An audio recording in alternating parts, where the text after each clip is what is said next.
Recording in progress. Hi, everyone. I am so excited and delighted to introduce you to Larissa Marantz. Larissa is a former student who's now very successful illustrator who also runs her own awesome school, OC Art Studios. And she does just amazing things. I adore Larissa, which she well knows, and luckily it's mutual. And I really, I love it when my students sign up with Larissa because she really helps them continue developing their skills in these weekly open office hours that she does, where people who submit work get it critiqued, and Larissa does draw overs and shows them how to do things to make them better. So it's if you're an illustrator or you're interested in becoming an illustrator, I really encourage you to sign up with Larissa. And we also, Larissa's a former scholarship winner, and we share our scholarship students with each other and just help each other in any way that we can because it's a good thing to do. It's great. It is a good thing to do. So now I'm going to just launch into some questions. So, Larissa, Mira, my dear, my love.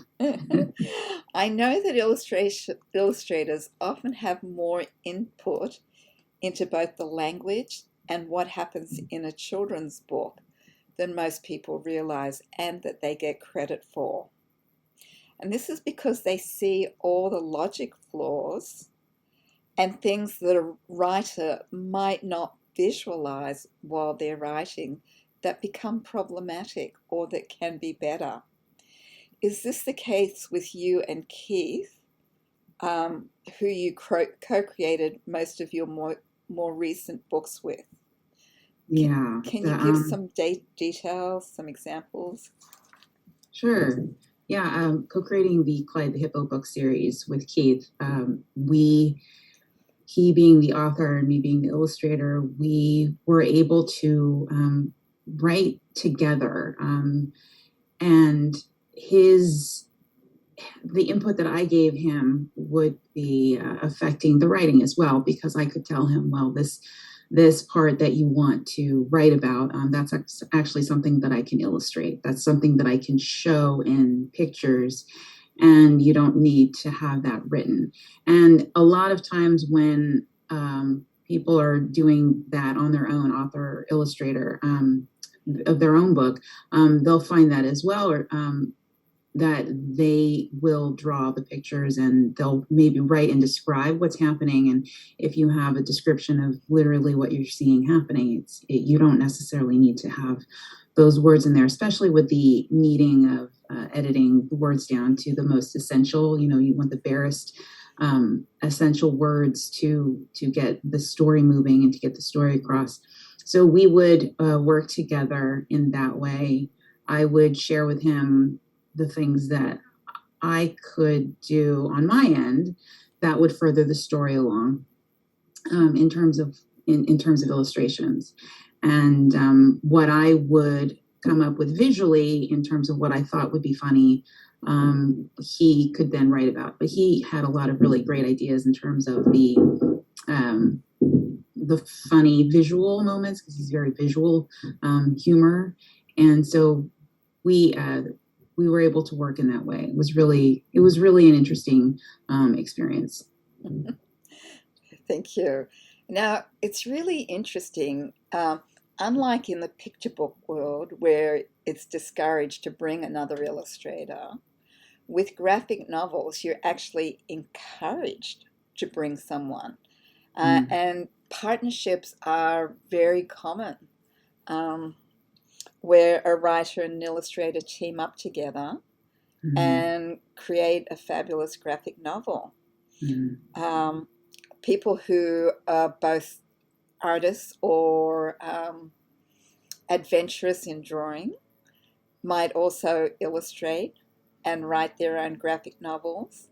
And then there's a bunch of people who are just writers And when I say just writers, I don't mean to demean that, because that's also, an art form. Incredibly big thing, yes. Yes.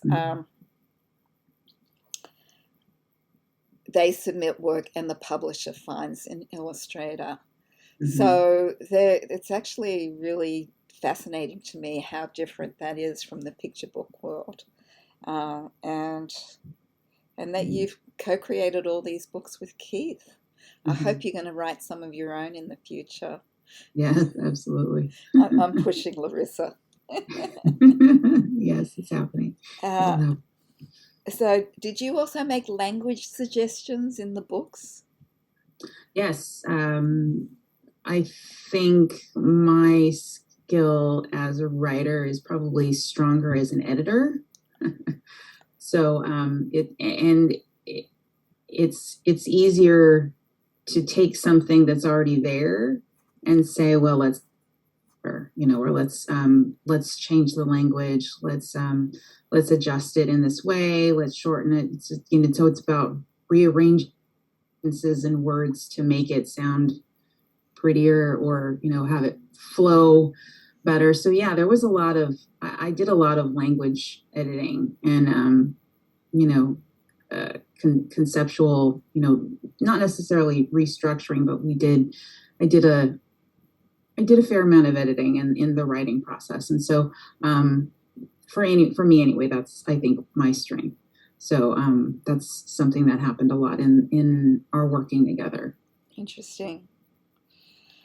So now, as everyone knows, illustrating a graphic novel is generally more work than a picture book, unless you're someone that really struggles with color and you're great at drawing. But the reason for this is because there are more pages. But there are also shortcuts you can take to make it easier, and ways the publisher can help as well. Can you share some of these? Yeah, so I would often kind of lament at the size of the graphic novel. It's a huge undertaking. It's our graphic novel that Keith and I are creating is 240 pages, and that's basically 7.5 picture books. So when you think about it in terms of just that size and scope, it can be really daunting and overwhelming. But there are some things that I like to do in the process of creating the book that I feel help me in building the book and the art. And the main thing, because I'm a former character designer, is that I would really work on designing characters and model sheets so that I can have a really good 360-degree turnaround. So I would do front, three-quarter view, side views, back views of my characters, and all the different costumes that they have. I would design all of these things in pre-design, what I call pre-design, or the beginning stages. And these actually were really integral in the pitch package of selling the graphic novel to the publisher. So they were something that I needed to develop anyway, to kind of give the publisher an idea of what the characters were going to look like, and what the style of the artwork was going to be. And then other things that I do, since there's several scenes that are taking place throughout the story, is creating background designs and kind of developing the settings or the worlds that these characters are going to be engaging in and taking place, and having those developed so that I can utilize those in the story later on. One setting takes place in a gymnasium, in a science fair. So there's a lot that's happening in that environment, and I reused the backgrounds. Once I've designed it, I would reuse the backgrounds as many places as I could, so that I wouldn't have to redraw them again. And so that's something that's really helpful. Recommend people doing. And then another thing too is designing your characters for efficiency, making things easier to draw. I come from animation, where characters with fingers and a thumb instead of 4 fingers and a thumb. And the reason for that is so that it would be less time to animate an entire hand, 4 fingers than 3 fingers. So there's things that are done in design, in animation, for efficiency. And I think that there are still things that you can do in creating your graphic novel that can help you be more efficient in your process of creating. And I think that comes in the design process. And this is using digital skills, Yes. which is why we give you all these digital courses: Photoshop, Clip Studio, Paint, Yes. and Procreate. Yes. Digital tools make things a lot easier. Yeah, because you can reuse stuff over and over and then just change the positioning. Like Larissa was talking about the gymnasium, and just taking a section of that and blowing it up for a close-up. Yeah. Or, just positioning characters over by the door, so there's lots that you can do to make it easier for yourself. Yeah, another thing that I wanted to mention is that the way that you create your shots, if you are trying to, you've got panels and panels on pages, and you can create certain shots so that you're not having to design a whole lot of the background elements. Those are some things that you can do too. I wish the book was already out so you could share your pitch packet with everyone. But can you describe what was in the pitch packet? Yeah, the pitch packet contained an outline of our manuscript. The manuscript wasn't completely written. How long was the outline? Let's see, it was just a couple pages. It was basically a full explanation of what happens, the beginning, the middle, and the end. And it's not a summary. It's more of everything that happens in the story, so that the publisher can get a really quick read on what you're intending the story to be about. Visually, it was the characters that I had designed, and it was 10 pages. 10 pages, which were all double spreads. So, and they were black and white. And then 2 of the spreads I had done in color, in full final art. So they were able to see how I was planning on completing the book. And the great thing about that is they actually looked at how I created the line work, and the art director had said, that they preferred the sketchiness of my design work as opposed to the brush work that I had used for the final line. And so they had said, it's actually okay to do your artwork in this more sketchy kind of pencil type of way instead of the line work. So that actually that's been saving me a lot of time, because all I have to do is clean pencils instead of inking.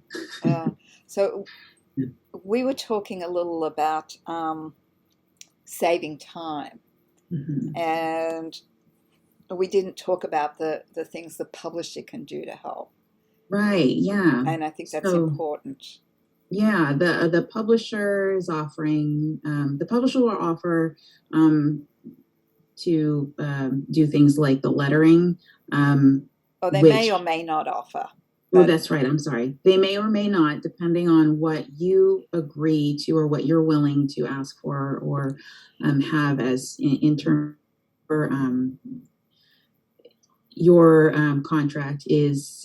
But things that they are a colorist, someone who does either just the flat color, which is a way of creating individual selections of color on the artwork so that they can be then colored accurately, or an actual colorist who will then color the entire book for you, or you're just doing the designing, the layout, the drawing of everything in the clean line or clean inking. And then they can also offer to do the lettering, place the lettering in the dialogue bubbles for you and things like that. So those are some things that a publisher can do to help your manage to ease the amount of work that you have. Yeah. And especially if you come up against a time crunch, you can, contact them and just say, look, this, and this is going on. Can you help me out? And if they Yeah, can, they'll yeah, they'll find extra money in the budget and pay for those things. yeah. And I came up upon that going through creating the book, and the publisher Rose at Harper Alley had offered to have a colorist come in and assist with That's me, so wonderful. that That's so so the wonderful. completion of the book will actually happen. Yeah. I'm so glad. I'm so glad. And I imagine they wanted the sketchy look to make it a little more fine arty rather than more Yeah, cartoony. um, I'm not sure if that was necessarily it, but she did prefer the way my pencils looked as opposed to my ink work. I used a real kind of a animation cleanup method where I was applying thick and thin lines and redrawing things in a certain way. So it's really great that I can just do the clean pencils, and it reads well. And what they'll do is they'll kind of look at the maybe other books that they have that are coming out, or books that are in the market, and see where your style kind of fits in with what's out there, or ask you. They also want to make sure that you're comfortable doing that, whatever it is that you say that you're going to do, because you have to do it for whether it's anywhere from 140 to 240 or more pages. It's a lot of work. It is. But I imagine the money is the equivalent of what you would get for 7.5 picture books, or maybe even more. It's going to vary depending on the publisher and what they offer. Yeah, but generally that's the case. Yeah. Generally graphic novels pay more, and they're just so popular. So they're less likely to go out of print. They're more likely to sell better. So all those things are really great if it's really good. Which is and the Barnes goal. and Noble has kind of created an entire section of graphic novels in their stores. So, and that alone is, we've got a lot of publishers now with imprints that are specifically creating graphic novels. So yeah, there's more demand. The publishers are seeing that demand. The bookstores are creating the space for that. So yeah. And librarians say that they're the most checked out books of all books are graphic novels. Really? Yeah. Well, I hope mine is one of those. I'm sure it will be, darling. Absolutely. So finally, tell us what you love about illustrating graphic novels. I really love that these characters I'm so intimate with them. The development of them, their personalities, their reactions, you're living with these characters. You're drawing them every day, and that's a really fun place to be. The other thing is that you're drawing all the time, and that's a really fun place to be too. The thing that happens inevitably is, as you progress and you're constantly drawing, your skills will grow, and that's a long period of time. So what I'm excited about is just seeing the ways that my work will improve towards the end of the book, but also there's the thing of trying to make sure that the look of the book stays consistent from beginning to end, and so that's where those model sheets come in. I have them up and I'm looking at them constantly because of my intimacy with the characters. I start to draw them slightly differently as I become more comfortable with them. So what I want to make sure is that I maintain that consistency throughout the book from page 1 to page 240. Wow. So those designs really are important. So I know I said that was the last question. from when you submitted the 13-page pitch packet, so the 10-page outline, no, the 3-page outline, and then the 10 pages of drawings, Yeah. plus the cover letter. Yeah. Actually, there was more. There Okay. were, but I mentioned that the character designs too.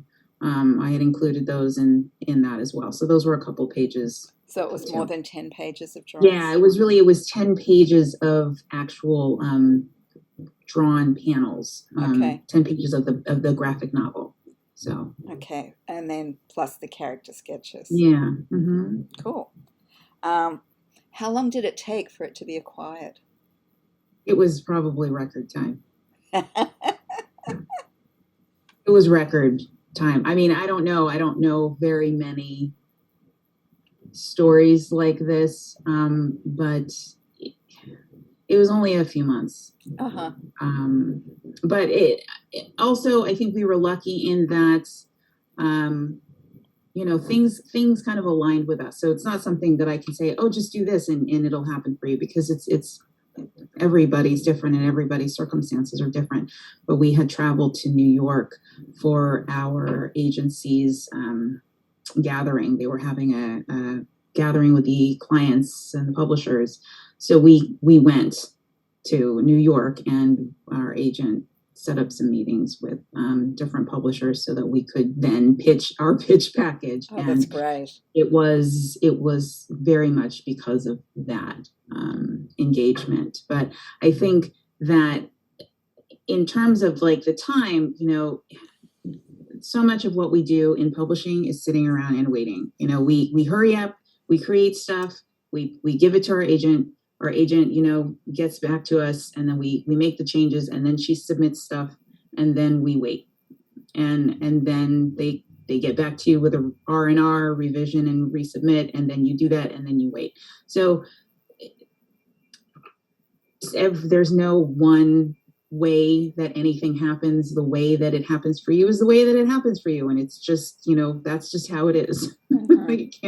you can't make anything happen, and that's one of the things that I know that was very frustrating. No, my husband decides now is the time to gather up all the leaves and all the we got this massive magnolia tree that's just exquisite, but it's just shed. Okay, I'm just gonna, and I've got a basement. He just moves them all around. They're still there. Okay, I'll try and remember to edit that out. So that was really cool. And not all places need an agent. A lot do. If you can get an agent, it's great. A lot of agents are looking for people who can do graphic novels. Mm-hmm. And I think that's it. This has been fabulous. Oh, great. It's been really great talking to you, Mira. I love talking to you. Oh, thank you, darling. It was wonderful talking with you too. Okay, bye for now.